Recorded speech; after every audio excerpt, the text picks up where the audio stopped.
of the clearest places where Paul and Jesus don't teach the same thing. Jesus in the Gospels says anyone who divorces their wife and marries another commits adultery. Period. Full stop. It's true that Jesus spoke very strongly about divorce. In Matthew 19 and Mark 10, he is responding to a debate among Jewish teachers about whether divorce could happen for almost any reason. So Jesus pushes back against that culture and points people back to the original vision of marriage. But that conversation is happening in a very specific setting: two Jewish spouses inside a covenant community.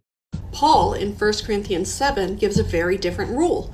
He says if an unbelieving spouse leaves, the believer is not bound, meaning they're free to let the marriage end and move on. Now, fast forward a couple decades, the Christian movement has spread across the Roman world.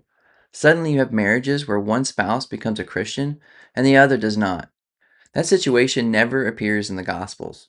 So, Paul is not overturning Jesus' teaching, he's applying it to a new pastoral problem that the early church had never faced before. Why the difference? This is not the only example. Early Christians argued about this exact issue, about how much authority Paul should have compared to Jesus' own words. And interestingly, Paul actually distinguishes between Jesus' teaching and his own pastoral judgment in that chapter. He says, "Not I, but the Lord," when referring to Jesus' words. Then later he says, "I, not the Lord," when addressing a new situation. That shows Paul was not trying to replace Jesus. He was trying to faithfully apply Jesus' teaching to new circumstances. So this is not Jesus versus Paul. It's Jesus' teaching being carried forward into situations the Gospels never directly addressed. And that is exactly how the early church understood it.